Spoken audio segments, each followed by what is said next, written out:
আমার এই আঙ্গুলগুলা নখগুলা সবগুলো নখ আমার কালো কালো হয়ে যেত, ভাত খাইতে পারতাম না, আঙ্গুলগুলো এমন এমন করতো।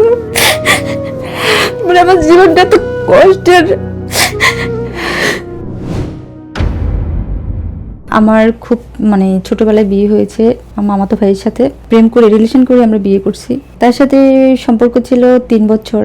তারপরে উনি চলে গেছে দেশের বাহিরে। পরে ওখান থেকে উনি বিয়ের জন্য মানে বলতেছে আমার বাবা মাকে, তারপরে দাদুকেও বলছিল, পরিবারকে ফোন দিয়েছে যে আমি ওকে বিয়ে করতে চাই। পরে আমার দাদু বলল যে ঠিক আছে এখন তাহলে তুমি বাড়িতে আসো।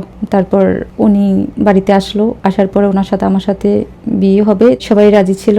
তাদের পরিবার থেকেও সবাই রাজি ছিল না, ওনার পরিবার থেকে কেউ রাজি ছিল না। তখন আমাদের আর্থিক অবস্থা তেমন ভালো ছিল না, আর ওনার বাবা মাও তখন চাইতো না যে আমার সাথে ওনার সাথে বিয়েটা হোক। পরে উনি গোপন রেখে আমাকে বিয়ে করার জন্য গেছে। তখন বিয়ে হয়ে গেছে। বিয়ে করার পরে উনি আমাকে সরাসরি ওনার বাড়িতে নিয়ে আসছে। আমার হাজবেন্ড আমাকে বাড়িতে নেওয়ার পরে আমার শ্বশুর রাগারাগি করলো যে কেন মেয়েটাকে বাড়িতে আনছে আমাকে বের করে দেওয়ার জন্য। আমার শ্বশুর আমাকে মানতে পারতেছে না। পরে এই 2-3 দিন কাটলো আর কি। পরে আমার যখন বিয়ে হলো তখন নায়রে আমার ফুফাতো বোন আমার সাথে যায় আমার শ্বশুর বাড়িতে। পরে বাসরাত যাওয়ার পরের দিন আমি আমার ফুফাতো বোনকে নাস্তা দিতে গেলাম সকালে। আমি ঘর এইখান থেকে ওখানে ফিরাতে গিয়ে দেখি আমার হাজবেন্ড আমার ফুফাতো বোনের সাথে দুষ্টামি করতেছে, যে বাজে দুষ্টামি করতেছে। যেমন ওর গালে একটা চুমা দিল, তারপর একটা কামড় দিল, তারপর ওর হাত মানে বিভিন্ন জায়গায় নিয়ে দুষ্টামি করতেছে। আমার সমবয়সী ছিল আমার ফুফাতো বোনটা। তো তখন আমি হঠাৎ ওকে বলতেছি এগুলা কি করতেছো, এগুলা মানে কি? ও বলতেছে ও তো আমার শালি লাগে। তো আমি বলছি শালি লাগে তাই বলে কেমন দুষ্টামি করে, ও তো আমার বোন লাগে। তখন বিষয়টা মানে আমার কাছে খারাপ লাগছে। সংসার শুরুতে প্রথমে আমার ফুফাতো বোনের সাথে এই কাহিনী করার পর থেকে মানে আমার মনটা ভেঙে গেল আর কি। তখন আর কোনো কিছুই ভালো লাগে না আমার কাছে। তো তখন ও চলে গেছে ওর মতো, আমার ফুফাতো বোন চলে গেছে ওর মতো। তো এভাবে আমাদের দিন পার হইতেছে আর কি। ও বাড়িতে ছিল 3 মাস। 3 মাসের মধ্যে আমার বাচ্চা কনসিভ করলো, বড় ছেলেটা কনসিভ করলো। ও চলে গেল, ওর মতো বিদেশে চলে গেছে। এটা 2011 সালে। তো ও আমাকে আমার বাপের বাড়িতে রেখে ও বিদেশে চলে গেছে তখন। আর ও যখন শুনতে পেলো যে আমার পেটে বাচ্চা, তখন আমার ফোনের কাছে ফোন করে যে আপু আমার তো এখন কোনো বাচ্চার কোনো দরকার নাই, বাচ্চাটা ওকে বলেন যে নষ্ট করার জন্য। আমার বাড়িতে এখন আমার বাবা আমাকে মেনে নেয় নাই, আমি এখন বাচ্চা দিয়ে কি করব। পরে আমার আপু বলতেছে যে ভাইয়া এখন 4 মাস হয়ে গেছে, এখন বাচ্চাটা তো নষ্ট করা যাবে না, তুমি একটু দেখো। তো আপনি জিজ্ঞেস করলেন না যে আপনার স্বামী যখন এসব বলতেছে বাচ্চা নষ্ট করার কথা, তখন আপনি জিজ্ঞেস করলেন না এগুলো কেন বলছে? না, ওনার সাথে আমি কথা বলি না। ওনার সাথে কথা বললে উনি আমাকে গালাগালি করে। আমাকে গালাগালি করতো যে আমার ফুফাতো বোনকে নিয়ে যে ওকে আমি একটু সন্দেহ করেছিলাম, এই জন্য ও আমাকে গালাগালি করে। যোগাযোগ করতেছি যেহেতু বাচ্চা পেটে, আমার চিকিৎসা করতে হবে, ভালো মন্দ খেতে হবে। সে আমাকে মানে চিকিৎসা করার জন্য কোনো টাকা দিচ্ছে না। পরে ওর সাথে মিথ্যা কথা বললাম আর কি, যে বাচ্চাটা নষ্ট করবো, টাকা লাগবে 15-20 হাজার টাকা লাগবে, তো টাকা দিয়ে পাঠাও। পরেও টাকা দিয়ে পাঠাইছে। ওই টাকা দিয়ে আবার আমি চিকিৎসা করলাম, আলট্রা করলাম। ডাক্তার বললো আর কি সবই ঠিক আছে। তো ডাক্তার আমাকে বললো কি যে বাচ্চাটা নষ্ট করা যাবে না, বাচ্চাটা রেখে দেন, যদি বাচ্চাটা নষ্ট করেন তাহলে আপনার সমস্যা হতে পারে। সেই জন্য আমি আর বাচ্চাটাকে নষ্ট করিনি, আমি চলে আসছি বাসায়। এসে আমার হাজবেন্ডকে বলতেছি যে আমি তো বাচ্চা নষ্ট করিনি, এখন বাচ্চাটা যেহেতু বড় হয়ে গেছে ডাক্তার আমাকে বারণ করছে, এটা মা বাচ্চার ঝুঁকি আছে, এই জন্য আমি আর বাচ্চাটা নষ্ট করিনি। তারপরে যখন সময় হলো তখন আমার বাবুটা হলো। বাবু হওয়ার পরে আমি অনেক ছবি ওকে পাঠাইতাম বাচ্চার, ও দেখতো। বাচ্চার ছবি দেখে বাচ্চাকে ভালোবাসতো, আমাকে কোনো ভালোবাসতো না, আমার সাথে ওর সাথে যোগাযোগ হইতো না। ও বাচ্চার খরচ দিত, আমার কোনো খরচ দিত না। যেহেতু আমার বাবা মা চাকরি করতো, এখন বলতো কি তোর খরচ তোর বাবা মা দিবে, এভাবে বলতো। তো আমার খরচ আমার বাবা মা চালাতো আর ওর বাচ্চার খরচ চালাতো। এরপরও বাচ্চা হওয়ার 1.5 বছর পরেও চলে আসছে। ও একবারে চলে আসছে, আমাকে আমার শ্বশুর বাড়িতে নিয়ে গেছে। তখন আমি ওখানে থাকি। আর আমার হাজবেন্ড কিছুদিন পর চট্টগ্রামে চলে গেছে, 3-4 মাস আমার সাথে ছিল। তারপরে আমাকে শ্বশুর বাড়িতে রেখে চলে গেছে। চলে গিয়ে ওখানে ব্যবসা করতেছে। পরে ওখানে একটা মেয়ের সাথে পরিচিত, সম্পর্ক হলো ওর সাথে।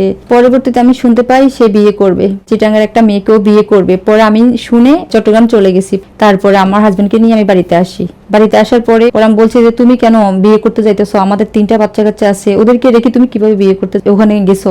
পরে এটা বলাতে আমাকে অনেক মারধর করছে। তখন আমার আব্বু আবার বিদেশ চলে গেছে। তখন আমি বলছি তোমার আর যাওয়া লাগবে না, আমি আব্বুর কাছ থেকে চাইয়া যা নিতে পারি তুমি বাড়িতে থাকো, যাওয়া লাগবে না, আমার আব্বু আমার খরচটা চালাবে, বাড়িতে বসে খাওয়াবে। তখন ও বাড়িতে ছিল, আমি ওকে আর যাইতে দেইনি। এভাবে 1 বছর আমার আব্বু আমাকে খরচ দিয়ে পাঠাইছে বিদেশ থেকে। তো ও বিভিন্ন জায়গায় পরকীয়া করে। আমি একটা মেয়ে থেকে যদি ওকে ছুটাই আনি, ও আরেকটা মেয়ের কাছে যায়। তো মানে এই ব্যাপারটা আমার কাছে অনেক কষ্ট লাগে। আমার হাজবেন্ড পরকীয়া করে, আমি যদি ওনার সাথে বলি যে এগুলো কি করেন, এগুলো কি ভালো লাগে, 3টা বাচ্চা কাচ্চা হয়েছে কেন এগুলা করেন। আমার হাজবেন্ড কিছু হইলে আমাকে চুলে ধরে মারে, কিছু হইলে চুলে ধরে মারে। বিশেষ করে আমার চুলগুলো হাঁটু পর্যন্ত ছিল, চুলগুলো ধরে আমাকে মানে একবারে ফ্লোর দিয়ে যে ঢালাই করা রুম ওগুলো দিয়ে টাইনা নিয়ে আসতো আমাকে। কখন আমার এই যে হাঁটুগুলা কনুইগুলো ছিলে যাইতো, হাঁটুগুলো ছিলে যাইতো, আমাকে চুলে ধরে টাইনা তারপর ঘর থেকে বাইর করে দিত। ওই যে পানির যে পাইপগুলো, ওই পাইপগুলো দিয়ে আমাকে এত মারতো, আমি সহ্য করতে পারতাম না। প্রচুর মারতো আমাকে, প্রচুর। আমার এই আঙ্গুলগুলা, নখগুলা যখন ফ্লোরে থাকতো এভাবে, আমার হাজবেন্ড পা দিয়ে এগুলোর মধ্যে লাথি মারতো। সবগুলোর নখ আমার কালো কালো হয়ে যেত, ভাত খেতে পারতাম না, আঙ্গুলগুলো এমন এমন করতো। মানে আমার জীবনটা তো কষ্টের। আমাকে যখন চুল ধরে মারে, আমি চুলগুলো কেটে ফেলছি, চুলগুলো একবারই পুরা ফালাই দিছি চুলগুলো। এখন আমার বান্ধবীরা আমাকে দেখলে বলে, কি রে তোর চুলগুলো এত ছোট কেন, এগুলো ফালাইছত কেন? নিজের কাছে খারাপ লাগে, বান্ধবীদের চুল যখন দেখি এত বড় বড়, তখন নিজের কাছে খুব খারাপ লাগে। যখন লাস্ট বাচ্চাটা হবে, 3টা সিজার হয়েছে আমার, একটা জায়গায় 3টা বারবার সিজার হইলো। স্বামী জোর করে আমাকে সিজার করাইছে, যে আমি সিজার না করলে আমাকে নিবে না। আমি জোর করে তারপর আমাকে সিজার করেছে। সে আমাকে নর্মাল ডেলিভারি যে ওইটা হতে দেয়নি, যে নর্মাল ডেলিভারি করলো সে আমাকে ডিভোর্স দিয়ে ফেলবে। নর্মাল ডেলিভারি হলে যে ওর চাহিদা পূরণ হবে না, আমি তার সেটা জানি না, যে নর্মাল ডেলিভারি হলে কি হবে আর সিজার হলে কি হবে, আমি তো সেটা জানি না। আমি বোকার মতো চলে গেছি, সিজার করে আসছি। আমার হাজবেন্ড এরকম পরকীয়া করতে করতে এখন আমাকে বলছে যে তোকে আর আমি রাখবো না, তোকে ডিভোর্স দিয়ে ফেলবো। তো সে আমাকে এক পর্যায়ে 2022 সালেও আমাকে ডিভোর্স দিয়ে ফেলছে। এখন আমি চাকরি করি, আমি আর মানে কোনো বিয়ে বসবো না। এই বাচ্চাগুলো যেহেতু বড় হয়ে গেছে, আমার 3টা বাচ্চা, তো ছেলের বয়স 15 বছর হয়ে গেছে, তো এখন বিয়ে করে কি করবো, এই জন্য আর মানে এমন কোনো চিন্তা করিনি। আমার হাজবেন্ড এখন কোনো খরচ দিতেছে না বাচ্চাদের, এখন আমি আর কি চাকরি করে আমার বাচ্চাদের খরচ বহন করবো আর কি। 4 বছর ধরে কিন্তু আমি বাচ্চাগুলো লালন পালন করতেছি আমার কাছে, আমার বাবা খরচ দিতেছে বাচ্চাগুলো আমার কাছে। আমার হাজবেন্ড তেমন করে কোনো আমার বাচ্চাদের খোঁজ খবর রাখে না, তেমন করে কথা বলে না।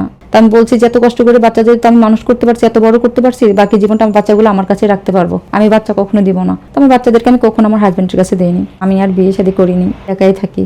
আমার ভুল এটাই যে আমি না বুঝে না জেনে, যেমন বাবা মা কাউকে না জানি আমি বিয়েটা করে ফেলছি, এটা আমার জীবনে বড় ভুল। যে আজকে ভুলের জন্য আমি আজকে এই যে এখানে ওখানে ঘুরে বেড়াচ্ছি। মানে এমন মানুষ নাই যে আমার মাথায় হাত বুলিয়ে বলবে যে ঠিক আছে সব ঠিক হয়ে যাবে, এমন মানুষও নাই আমার, কেউ নাই। মানে আমি একজন, ভাই নাই, বোন নাই, কেউ নাই আমার। বাবা কোথায় এখন? বাবা দেশের বাইরে। ফোন টোন দেয়? ফোন দেয়, খোঁজ খবর নেই। আমি কিন্তু আমার বাবা মার টাকা দিয়ে 3তলা ফাউন্ডেশন দিয়ে একটা বাড়ি করছি, শ্বশুর বাড়িতে বাড়ি করছি। ওই বাড়িতে আমি 15 দিনে সংসার করে থাকতে পারিনি, ভালো করে খাইতে পারিনি। আমি আমার বাবার থেকে প্রায় 14 লাখ টাকা নিয়ে আমি আমার হাজবেন্ডকে দিছি বাড়ি করার জন্য ওখানে। তো ওখানে বাড়ি করছি, আজ ওখানে বাড়ি ঠিকই করছি, কিন্তু ওই ঘরে আমার ঠাই নাই। খুবই খারাপ লাগে যে আজকে আমি আমার ঘরে নাই, আমার ঘরটা খালি শূন্য। আমি আজকে গার্মেন্টসে চাকরি করতে চলে গেছি। মানে খুব কষ্ট লাগে যে বাবা মা চাকরি করছে, এই টাকার ঘর, বাবা বিদেশে অনেক কষ্ট করছে, এই টাকার ঘর, আজ অন্য মেয়ে এই সংসারে সংসার করবে। মানে আমি ঘর করে বাড়ি করে সব করে আজকে স্বামীকে দিয়ে দিছি, ওই স্বামী আবার আমাকে ডিভোর্স দিয়ে ফেলছে। আমি যে রাস্তায় ঘুরি ভাই, আমি পাগলের মতো, জানেন। আমার মাথায় কোনো কিছু কাজ করে না। আমি যদি এই জায়গায় হাঁটি, মনে হঠাৎ মাথা চক্কর মারে যে আমি কোথায় হাঁটতেছি, কি করতেছি। আমি সবকিছু স্মৃতি গুলাই ফেলে। প্রত্যেকটা দিন ঘুমের ওষুধ ছাড়া আমার ঘুম আসে না, প্রত্যেকটা দিন আমি ঘুমের ওষুধ খাই, নাহলে আমার মাথায় জানি কেমন হয়ে যায়, এলোমেলো। আমি চাই যে আমার মতো কেউ যাতে কখনো প্রেম করে এইভাবে বিয়ে না করে, বাবা মার কথা না শুনে, বাবা মার অবাধ্য হয়ে কেউ এরকম বিয়ে না করে। যারা আমার মতো এরকম করতে যায় তাদের হয়তো আমার মতোই এরকম হবে। আমি চাই না যে আমার জীবনটা যেভাবে নষ্ট হয়েছে আর কারোর জীবনটা এভাবে নষ্ট হোক।